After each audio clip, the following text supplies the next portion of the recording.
iconoclaste qui, dès qu'il voit une façade, un mur, eh bien il y peint son petit bonhomme blanc. On regarde. Sur les murs de nos villes, au détour des petites rues, à Paris ou en province surgissent parfois d'étranges bonshommes blancs. Tous sont l'œuvre d'un seul homme, Jérôme Ménager, artiste peintre depuis 1983. Et bourgeois, entends-tu passer dans ta rue une parade d'espérance et qui chante et qui danse. Une démarche originale pour un artiste qui ne l'est pas moins. Le cap sur la poème. Bonjour, entrez. Je vous fais visiter l'atelier, mon nouvel atelier. Alors, le mur ouest, mon bureau, le petit jardin. Dans tous les lieux où je suis passé, c'est une des premières choses que je fais, c'est de placer les points cardinaux. Ça me paraît important, pour moi, c'est de me situer dans l'espace.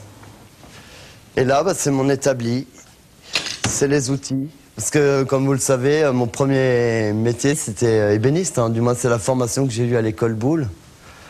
Tu as fait ébéniste? Oui, alors voilà un petit coffret, par exemple, avec une marqueterie que j'ai fait pendant que j'étais à l'école Boulle. Mais début 80, les ateliers d'ébénisterie sont en crise. Ménager bifurque vers la vie d'artiste en toute spontanéité et choisit comme théâtre d'activité les murs de nos cités et les façades des maisons abandonnées. On voit les premiers bonhommes blancs, là, au moment où je les ai peints. On voit les personnages qui surgissent du mur un petit peu comme en volume. Et donc ça m'a fait penser à des personnages qui auraient pu être des sculptures. Les matières mêmes et les couleurs du mur en font un tableau, quoi. Et c'est cette idée d'aller chercher des tableaux tout faits dehors et de les compléter par des personnages qui m'a paru assez passionnant à développer. Donc j'ai continué et puis pendant 20 ans. C'est la 20e année, voilà. Bon anniversaire. Peindre sur les murs des maisons abandonnées n'a rien de légal. Résultat, certains bonhommes blancs sont effacés comme de vulgaires tags. L'idée de l'artiste pourtant n'est pas de souiller, mais d'embellir. Quand on aime la ville où on vit, ou du moins quand on y élève ses enfants, on a envie que ce soit plus amusant. Un quartier populaire, malheureusement, apporte des grandes blessures. Les blessures, c'est des maisons murées ou des démolitions, donc des manques. À partir de là, si une intervention d'artiste peut amener de la joie ou un peu de couleur, de gaieté, ça a son rôle à jouer socialement aussi. Très souvent, les gens, quand ils voient le bonhomme blanc, lèvent les yeux, regardent plus haut et se mettent à regarder, à considérer autrement et la maison, voire la rue.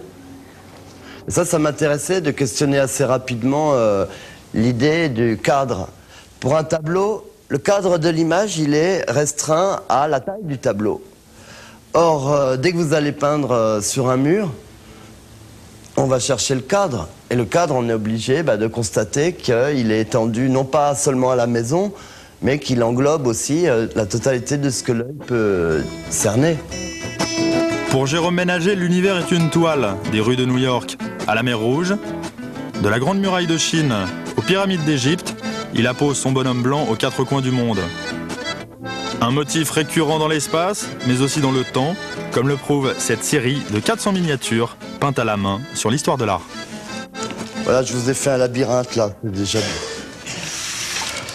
Tous ces tableaux représentent toutes les époques et en même temps les créations des différents pays. Donc là, on est en Chine, ici, on est en Tunisie, c'est l'art romain. Là, on est en Chine aussi, c'est l'art Han. Donc ça, ce sont des toiles que j'ai réalisées à la main. Donc vous pouvez vous promener. Donc ça m'a pris 4 ans de réaliser cette série. Le but, c'était une autre approche de l'histoire de l'art. Un petit peu expliquer aux enfants. Donc par l'humour, puisque donc, vous voyez que mon personnage se promène, il intervient lui-même dans les histoires. J'appelle la touche sèche cette façon, si tu veux, de ne pas mouiller la peinture, de façon à charger le pinceau. Et au moment où je l'étale, la peinture est de moins en moins sur le pinceau. Et ça permet de faire des dégradés, des fondus, qui me donnent tout le relief en même temps à mes personnages. Que ce bonhomme blanc, c'est quoi? C'est un concept, c'est un symbole, c'est un truc, une idée de génie Non, j'arrête tout de suite. Le mot symbole me plaît vraiment beaucoup. C'est avant tout un symbole, bien sûr, parce que représenter l'homme, déjà, c'est un acte symbolique. Donc moi, je l'ai fait souvent bras levés en l'air. C'est une manière de rendre hommage à la lumière. Le blanc, c'est aussi l'origine, c'est-à-dire c'est la couleur de l'aube ou de la page blanche. C'est là où tout est à dire, là où tout est à faire, tout est à inventer. Qui dit artiste peintre dit exposition. Jérôme Ménager n'échappe pas à la règle. Aujourd'hui, c'est le galeriste Georges-Michel Kahn de Strasbourg qui vient chercher ses toiles. Il y a ça, il y en a trop de choses. Oui, il faut pas trop de choses. Car si les murs l'ont fait connaître, ce sont les toiles du bonhomme blanc qui le font vivre. Il en peint environ 300 par an et en vend quelques dizaines. Ça voyage les tableaux. On ne peut pas les faire bouger, les tableaux, on peut les faire bouger. Il y a combien de périodes dans l'œuvre de Jérôme Ménager? Je pense qu'il n'y a pas vraiment... Si, il y a des périodes, puisqu'il chaque fois, il l'a mis il l'a fait sur des supports différents, donc effectivement, on peut les qualifier de périodes, mais bon, de toute façon, c'est une œuvre qui est permanente, puisque c'est toujours le corps blanc qui apparaît sur l'œuvre, donc on ne pourrait pas dire qu'il y a vraiment des périodes. Mais là, effectivement, il y a eu une période où il a travaillé sur de la roue, il y a une période où il était en Afrique, donc il a travaillé sur des tissus africains, il y a une période où il a travaillé sur des affiches arrachées. Donc, effectivement, on peut, de ce point de vue-là, déterminer une période. Mais il ne faudrait pas vraiment qualifier ça de période. Il y a 10 ans, certaines toiles valaient 22 000 €. Aujourd'hui, la cote est redescendue à 4 000 € en moyenne. Qui a dit que la peinture était chère?